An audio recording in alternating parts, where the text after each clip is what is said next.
ਇੱਕ ਬੰਦੇ ਨੂੰ ਡਾਇਗਨੋਜ਼ ਹੋਇਆ ਕੈਂਸਰ। ਉਹ ਅਮਰੀਕਾ ਦੇ ਵਿੱਚ ਰਹਿੰਦਾ ਸੀ, ਹੈ ਪੰਜਾਬੀ ਸੀ। ਉਹਨੂੰ ਉਹਨਾਂ ਨੇ ਕਿਹਾ ਜੀ ਤੁਹਾਡੇ ਤਕਰੀਬਨ 6 ਮਹੀਨੇ ਦਾ ਟਾਈਮ ਦਿੱਤਾ ਕਿ 6 ਮਹੀਨੇ ਤੁਹਾਡੀ ਲਾਈਫ ਹੈ ਔਰ ਲਾਸਟ ਸਟੇਜ ਵਿੱਚ ਤੁਹਾਡਾ ਕੈਂਸਰ ਜਿਹੜਾ ਲਾਸਟ ਸਟੇਜ ਵਿੱਚ ਚੱਲ ਰਿਹਾ ਹੈ।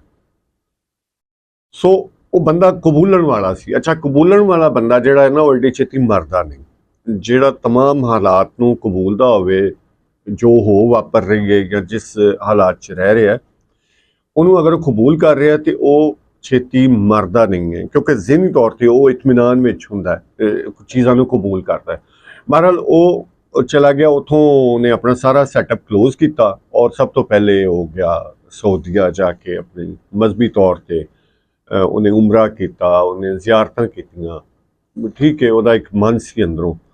ਫਿਰ ਉਹ ਆ ਗਿਆ ਆਪਣੇ ਪਿੰਡ, ਆ ਗਿਆ ਪੰਜਾਬ ਵਿੱਚ ਆ ਗਿਆ।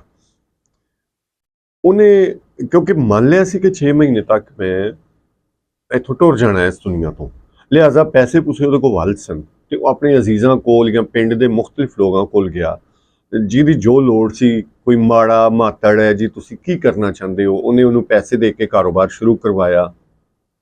ਉਹਨੇ ਜਿਹਦੇ ਕੋਲ ਵੀ ਮਤਲਬ ਵੇਖਿਆ ਕਿ ਲੋੜਮੰਦ ਬੰਦਾ ਹੈ, ਉਹਦੀ ਜ਼ਰੂਰਤ ਉਹਨੇ ਪੂਰੀ ਕੀਤੀ।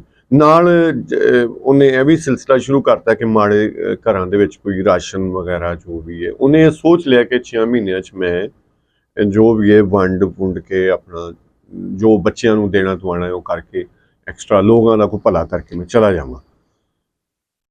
ਉਹਦੇ ਇਸ ਤਰ੍ਹਾਂ ਉਹਦਾ ਅਮਲ ਚੱਲਦਾ ਰਿਹਾ। ਉਹ ਰੁੱਝ ਗਿਆ, ਕੰਮ ਦੇ ਵਿੱਚ ਰੁੱਝ ਗਿਆ। ਤਕਰੀਬਨ ਉਹਨੂੰ 2 ਸਾਲ ਬਾਅਦ ਚੇਤੇ ਆਇਆ, ਉਹਨੂੰ ਨਹੀਂ ਇਹ ਚੇਤਾ ਵੀ ਨਹੀਂ ਰਿਹਾ ਕਿ ਉਹਨੂੰ ਕੈਂਸਰ ਹੈ ਜਾਂ ਉਹਨੂੰ ਕੋਈ ਮਾਮਲਾ ਹੈ, ਕਿਉਂਕਿ ਉਹ ਕੰਮ ਕਰਨ 'ਚ ਲੱਗ ਗਿਆ।